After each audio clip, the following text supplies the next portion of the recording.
If you want to eat more greens, try this Green Goddess pasta salad. It gets its color from the dressing full of spinach and basil, and it gets its creaminess from the Athenos feta cheese that blends beautifully into the dressing and adds a little tang.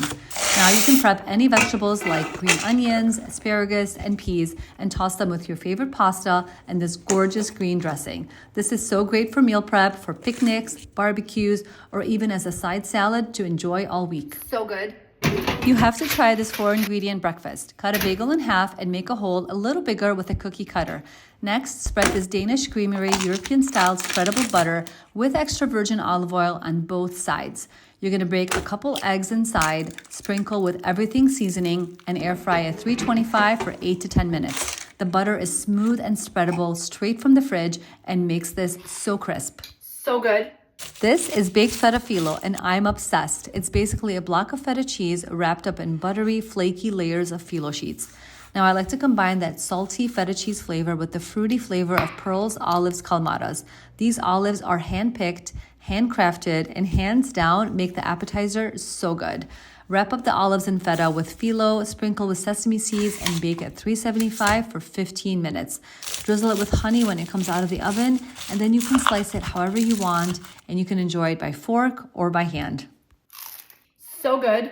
This is how I make shawarma in a loaf pan. I marinate chicken thighs with lemon juice, olive oil, my favorite shawarma spices, and a whole lot of garlic, and I let the flavor set for at least 1 hour. Then I transfer it to a loaf pan and I cook it in the oven at 400 degrees for 45 minutes or until the chicken temperature is 165. Let the pan cool slightly, and then you can slice away into perfect, juicy pieces of shawarma that you can enjoy on their own, in salads, or my favorite way, in a sandwich with all the toppings and the garlic sauce. So good. This is a date bark. We'll start by pitting a bunch of dates. I'm using a 1/4 sheet pan, so I think 2 dozen dates will be perfect. Now we're just gonna add all the dates to the parchment paper, and I'm gonna do 4 rows of 6. Okay, here's the fun part. We're gonna use a cup and smash these down. Next, I'm gonna drizzle some melted peanut butter on top, along with some crunchy almonds that I'm roughly gonna chop. And the last step is some melted dark chocolate. And then you're just gonna use a spatula to just lightly spread the chocolate all over, a little flaky sea salt, and we freeze for 30 minutes. And here's what it looks like after.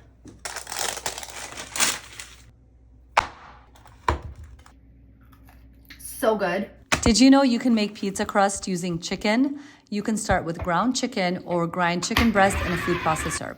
The paper towel helps to remove extra moisture from the chicken, so I like using it. Now mix it with cheese, an egg, and seasoning, and spread out the mixture onto a pizza pan lined with parchment paper until it's evenly spread.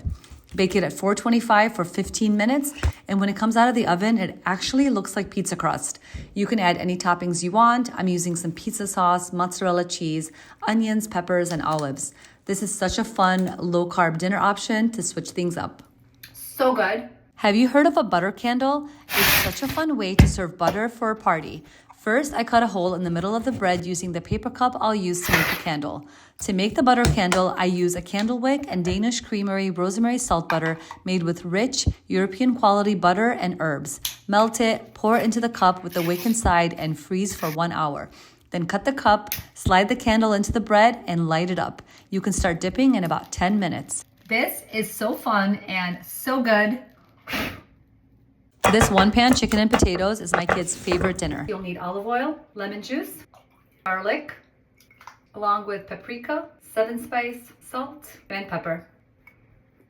Now pour the sauce all over the chicken and potatoes and get in there with your hands to really coat the sauce with everything, and bake at 400 for about 1 hour. It comes out so juicy, and this is so good with some ketchup. So good. Here's my hack for thawing and portioning ground beef super quickly. I freeze it flat in a bag and use scissors to cut it into equal pieces. This makes it easy for stuffing with triple cream brie or any cheese. To make it easier to form into meatballs, I coat my hands with Chosen Foods 100% pure avocado oil. This also helps the breadcrumb and spice mixture stick to the meatballs. You can saute or bake these, but I like to spray them with Chosen Foods 100% pure avocado oil spray and air fry them because they get golden brown and cook in just 5 minutes. Enjoy them on their own or try them with cranberry sauce for a holiday appetizer. So good. Did you know you can make mac and cheese in the air fryer? It's the perfect hack for Thanksgiving dinner. I start with 2 blocks of Cabot Vermont sharp cheddar cheese. And before you say it's too much cheese, that's where all the yumminess comes from. Plus, it's 0 grams of lactose per serving since it's naturally aged cheddar. Just throw everything in the air fryer, stir a couple times, and it all cooks up. When the pasta is soft, sprinkle some breadcrumbs on top and cook it for 5 more minutes. You have to make this for Thanksgiving or even for busy weeknight meals. So good. This is how to slice an apple and remove the core with only 4 cuts. Now each wedge is the perfect size for making upside down apple tarts with honey, cinnamon, and the apple slices. Then cut up some prepared pie dough into small rectangles and lay them flat on top of the apples. Brush some egg wash on top and bake until golden and puffed. As soon as they come out of the oven, flip them around and hit them with some powdered sugar, and then you're ready to dig in. So good. Did you know you can bake uncooked spaghetti in the oven? Just toss it with olive oil, garlic, Italian seasoning, salt, and pepper. Then add bell peppers, onions, canned diced tomatoes, water, and marinara. Give it another toss, cover it, and bake it for 40 minutes. Remove the foil, toss it again, and cover with shredded cheese. Return it to the oven for 15 to 20 minutes until the cheese is golden and dinner is ready for the whole family. It's not traditional, but it's easy, fast, and everyone loves it. So good. If you're looking for an easy holiday appetizer, try mixing fresh cranberries with sugar, cinnamon, and orange juice in a baking dish. Then add a wheel of brie in the middle, throw a couple rosemary leaves on top, and bake. While it's baking, you can also toast some bread for dipping. You'll know the cranberries are done baking when they start to burst. Use a knife to slowly cut into the brie and watch how all that melty cheese spreads into the cranberries. This is so perfect for dipping with sourdough bread or any type of crackers you'd like. So good. You'll need 10 to 12 eggs poured right into a cast iron skillet. And then it's time for some olives, feta cheese, and tomatoes. Now let's go ahead and chop the olives, chop some tomatoes, and a red onion. And we're definitely gonna need some herbs. I'm gonna start by sprinkling all the olives around. Add the tomatoes all over, followed by the onions, feta cheese, and parsley. We're not gonna put any salt because there's feta cheese and there's olives in here, but I am gonna add some sumac and some black pepper. The hardest part is getting it in the oven carefully. Let's go ahead and cut into this. Slide that right in. So good. When blueberries are in season, you have to make this blueberry ice cream. Start by rinsing the blueberries.